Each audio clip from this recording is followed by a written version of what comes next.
بسم اللہ الرحمن الرحیم الحمد للہ رب العالمین والصلاة والسلام علی سید الانبیاء والمرسلین۔ آج ہم خصوصی طور پر بات کرنا چاہتے ہیں آج کل لاک ڈاؤن کے درمیان میں مسجدوں کا جو حال ہے اور ان کے اماموں کا جو حال ہے، اور ان اماموں کے متعلق جو مسلمانوں کا رویہ ہے، خصوصاً متولیوں کا جو رویہ ہے، اس سلسلے میں ہم خصوصی بات کرنا چاہتے ہیں۔ اور ویسے کل سنڈے کمنٹس میں بہت ساری باتیں ہوں گی انشاءاللہ، لیکن بہت جلد ہم ایک تراویح پر ایک خصوصی ایپیسوڈ بھی ریکارڈ کریں گے اور آپ تک پہنچائیں گے انشاءاللہ، جس میں چونکہ تراویح سے متعلق بہت سارے سوالات لوگوں کو درپیش ہیں اور بہت سارے مسائل درپیش ہیں، اس میں بہت ساری باتیں آپ کو ایسی ملیں گی جو اس دور میں یعنی لاک ڈاؤن میں تراویح اور روزے وغیرہ سے متعلق، تو وہ تراویح پر خصوصی ایپیسوڈ ہوگا، اس کا انتظار کیجیے۔ کل سنڈے کمنٹس میں پھر دوبارہ ملاقات ہوگی، لیکن اس سے پہلے آج کی جو یہ ہماری نشست ہے، ہم اس میں لاک ڈاؤن کے درمیان میں مسجدوں اور اماموں کا جو حال ہے اس کے سلسلے میں ذکر کرنا چاہتے ہیں۔ مسجدیں بند ہیں، یہ نہایت ہی افسوسناک ہے۔ اللہ کرے یہ مصیبت یعنی مسجدوں کا بند ہونا جلد ختم ہو جائے، کہ مسجدیں جلدی سے آباد ہو جائیں، تاکہ ہم اللہ رب العزت کے حضور جلد دعاؤں کے ساتھ اور اپنی عبادات کے ساتھ جلد حاضر ہو سکیں۔ لیکن میرے بزرگوں، ایک ایسی سچائی ہے جس سے قوم انحراف کر رہی ہے، قوم اس کو قبول نہیں کر رہی۔ وہ سچائی یہ ہے کہ اس لاک ڈاؤن کی مصیبت خیز دنوں میں بھی کچھ لوگ ایسے ہیں اللہ کے بندے جنہوں نے ہماری مسجدوں کو آباد کیا ہوا ہے، وقت پر اذان پڑھ رہے ہیں، وقت پر چاہے 2 آدمی آ رہے ہیں یا 3 آدمی، جتنے بھی الاؤ ہیں، اس کے اعتبار سے ان 2-3 لوگوں کو وقت پر نماز پڑھا رہے ہیں۔ ایک طرف قانون کا خیال رکھ رہے ہیں کہ قانون کی خلاف ورزی نہ ہو، دوسرے شریعت کا بھی خیال رکھ رہے ہیں کہ مسجدیں آباد بھی رہیں، مسجدیں نمازوں کے ساتھ اور اذان کے ساتھ آباد رہیں۔ آپ جانتے ہیں یہ اس شخص کا کیا نام ہے جو مسجد کو آباد رکھے ہوئے ہے؟ اس شخص کا نام امام ہے، اس شخص کا نام مؤذن ہے۔ وہ امام اور مؤذن ساری دشواریوں کے باوجود اس ذمہ داری کو ادا کر رہے ہیں جو ہر ایک مسلمان کی تھی۔ ایک طرح سے یوں کہیے کہ آپ کی بھی طرف سے وہ ادا کر رہے ہیں اس ذمہ داری کو، آپ کی بھی طرف سے۔ اگر مان لیجیے یہ مؤذن اور یہ امام بھی اگر لاک ڈاؤن میں اپنے گھر چلے گئے ہوتے یا مسجدوں کو یوں ہی چھوڑ کر چلے گئے ہوتے، آپ مجھے بتا سکتے ہیں کہ کیا مسجد کے متولی، مسجد کی کمیٹی، مسجد کے محلے والے اتنا زیادہ اہتمام کے ساتھ مسجد کو آباد کر سکتے تھے؟ یقیناً نہیں کر سکتے تھے۔ پھر سب کی طرف سے، ساری قوم کی طرف سے متولیان اور یعنی مؤذنین اور ائمہ حضرات، امام لوگ مسجدوں کو آباد رکھے ہوئے ہیں، ان کا شکر ادا کرتی قوم، ایسا تو کیا اچھی بات ہوتی۔ لیکن بدل اس کے کہ ان کا شکر ادا کرتے، ان کا شکریہ کرتے اور ان کو ایکسٹرا ان کی ضرورتوں کا خیال رکھتے ہوئے ان کی کچھ مدد کرتے، اس سب کے بدل یہ ہو رہا ہے کہ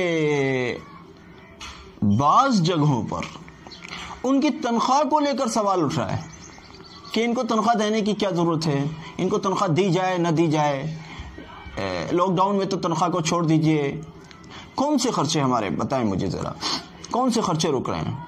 کتنی ساری جگہیں ایسی ہیں جہاں اگر اجازت ہوگی گورنمنٹ کی طرف سے تو مسجدوں کی مرمتیں ہو رہی ہیں، لوگ اپنے گھروں کی کوئی مرمت کرا رہا ہے، کوئی پتائی کرا رہا ہے، کوئی کچھ کرا رہا ہے، مختلف ایسے کام جن کی اجازت ہے گورنمنٹ کی طرف سے۔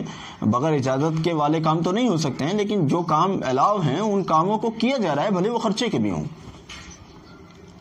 پھر آخر امام صاحب کی تنخواہ، ان دنوں میں امام صاحب کی چھٹی کر دی جائے، کیوں؟ سالوں سے آپ کی خدمت کرنے والا امام اب اگر ملک پریشانیوں میں آیا ہے تو ملک کا ہر ایک باشندہ پریشانی میں ہے، تو امام بھی اسی کا حصہ ہے۔ اگر آپ کے اندر اتنی بھی مروت نہیں ہے اپنے امام کو لے کر، اگر اتنی بھی محبت، سالوں کے امام سے آپ کو اتنی بھی محبت نہیں ہو سکی کہ جس امام کے پیچھے سالوں سال آپ نماز پڑھے رہتے، اس سے اتنی بھی محبت نہیں ہے کہ اب مصیبتوں کے دنوں میں کم سے کم ان کی خیریت پوچھ لیں کہ حضرت آپ کے بچوں نے کھانا وانا کھایا نہیں کھایا، آپ نے اپنے گھر کے لیے کچھ پیسے ویسے بھی بھیجے نہیں؟ بچے آپ کے لاک ڈاؤن کے درمیان میں کچھ ٹھیک سے تو ہیں بچے آپ کے؟ کچھ ضرورت ہو تو میں آپ کے لیے حاضر ہوں. ہم پورے محلے والے آپ کی تنخواہ کے لیے کچھ اضافہ کر کے دیں گے، ان پریشانیوں کے دنوں میں آپ کے لیے کچھ اضافہ کر کے دیں گے. کیا یہ نہیں بنتا تھا حق؟ یا بس یہ ہے کہ اس مہینے میں کوئی اور امام اور اگلے مہینے میں کوئی اور امام، اور جو سستا امام مل جائے اس کو لے کر آؤ اور جو مہنگا ملے اس کو سائڈ کرو، اور ذرا سی بات، اب تو اس امام کے پیچھے میری نماز ہوتی ہی نہیں ہے لہٰذا اس امام کی چھٹی کیجیے. کیا یہ جہالت نہیں ہے؟ کیا یہ جہالت نہیں ہے؟ اگر مجھے معاف کریں مسلمان تو میں ایک جملہ کہا کرتا ہوں، جتنا ظلم مسلمانوں کا اماموں اور علماء پر ہے، معاف کیجیے گا مجھے، سچائی تھوڑی کڑوی ہی ہوتی ہے، جتنا ظلم مسلمان اماموں پر کرتے ہیں شاید آج کا میڈیا بھی اتنا ظلم نہیں کر رہا ہے. یہ تو ایک بار کر کے تھکا کے بیٹھ جائیں گے انشاءاللہ، لیکن مسلمان تو دن اور رات ستاتے ہیں اماموں کو. اور آج لاک ڈاؤن کے زمانے میں تو اتنا ستایا جا رہا ہے، اتنی خبریں ہیں میرے پاس کہ جی فلاں امام صاحب کی تنخواہ کی کوئی فکر نہیں. میں دیکھتا ہوں محلوں میں راشن تقسیم ہوتا ہے، امام صاحب کو کوئی یوں بھی نہیں پوچھتا، امام صاحب آپ کے گھر پہ کچھ ہے نہیں ہے. معاف کیجیے گا، میں کسی مسجد کا امام نہیں ہوں، اس لیے میرا کوئی مسئلہ نہیں ہے الحمدللہ. میرے مسئلے اللہ کے ساتھ جڑے ہوں، اللہ میرے لیے کافی ہے الحمدللہ. میرا گزارا اللہ ٹھیک کروا رہا ہے، مجھے وہ نہیں، میں کسی مسجد کا امام نہیں ہوں، میں اپنی سفارش نہیں کر رہا ہوں آپ سے. میں بے شمار اماموں کا رونا آپ تک پہنچا رہا ہوں. امام حضرات کی بھی تو خیریت پوچھیے، غریبوں تک آپ کا راشن کسی حد تک پہنچ رہا ہے. پوری طرح پہنچ رہا ہے یا نہیں یہ تو مجھے نہیں پتا، لیکن ہاں میں جانتا ہوں کہ کسی حد تک پہنچ رہا ہے. لیکن اماموں کی خیریت بھی پوچھنے والے لوگ نہیں ہیں.